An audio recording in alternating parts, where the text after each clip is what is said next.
హిందూ నమస్కారం. పాకిస్తాన్లో ఉన్నటువంటి హిందూ సమాజం యొక్క దీనగాథ ఏ విధంగా ఉందో చూడండి ఒకసారి. సంవత్సరానికి ఒక సంవత్సర కాలంలో 1000 నుంచి 2000 మంది హిందూ అమ్మాయిలని ఎత్తుకెళ్తున్నారు, కిడ్నాప్ చేస్తున్నారు. తీసుకెళ్ళి వీళ్ళని 10వ భార్యగాను 11వ భార్యగాను ఉంచుకొని, లేదంటే మరికొంతమంది ఏం చేస్తున్నారంటే రెడ్ లైట్ ఏరియాలోకి అమ్మేస్తున్నారనమాట. చూడండి, దీని ద్వారా హిందూ సమాజం యొక్క సంఖ్య తగ్గించాలనే ఒక క్రూరమైన కుట్రలో భాగంగా ఇదంతా జరుగుతుంది. అయితే దీని గురించి మన దేశంలో ఉన్నటువంటి సోకాల్డ్ సెక్యులర్ ఈ పార్టీలు ఏవైతే ఉన్నాయో, నాయకులు ఎవరైతే ఉన్నారో, అదే రాహుల్ గాంధీ గారు అనొచ్చు, ఇంకెవరైనా అనుకోవచ్చు, వీళ్ళందరూ కూడా ఏనాడు కూడా స్పందించరు. అరే నియమై వాళ్ళు మన దేశంలో ఉన్నటువంటి పార్టీలు పాకిస్తాన్లో ఉన్నటువంటి వాళ్ళ గురించి ఎందుకు మాట్లాడాలని కొంతమంది అంటుండొచ్చు. సరే, వాళ్ళ గురించి చెప్తున్నాను.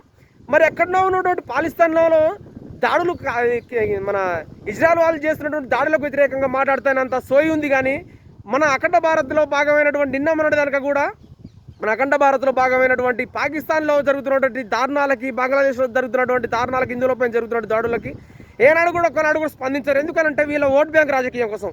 వీళ్ళకి ఏనాడైనా కానీ హిందువులందరూ కూడా 100 రూపాయల నోటో 500 నోటో ఇస్తే ఓట్లు వేస్తారు, లేదా మనకి వీళ్ళైతేనేమో వీళ్ళ గురించి మాట్లాడితేనే ఓట్లు వేస్తారు అనేసి మన ఈ ఓట్ బ్యాంక్ రాజకీయం ఏదైతే ఉందో దానిలో భాగంగా వీళ్ళందరినీ కూడా వాళ్ళని సదృష్టీకరణ చేయాలనేసి ఒక కుట్రలో భాగంగా ఈ సోకాల్డ్ సెక్యులర్ పార్టీలు ఏవైతే ఉన్నాయో వీళ్ళందరూ కూడా వాళ్ళని బుజ్జగించే రాజకీయాలు చేస్తున్నారనమాట. చూడండి, మీరు ఎంత చేసినా కానీ అది చివరికి వచ్చేసి మీకే మెడకు చుట్టుకుంటుంది. అది ఈ పాపానికి బాధ్యతలు మీరే వహిస్తారు. అది చూడండి ఒకసారి. ఈనాడు కాకపోవచ్చు, మళ్ళీ రేపు కాకపోవచ్చు, ఎల్లుండైనా కానీ వీళ్ళ యొక్క కుట్రలో భాగంగా మీరు కూడా బలైపోయే అవకాశం ఉంటుంది.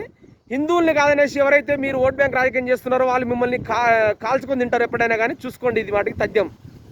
జై హింద్.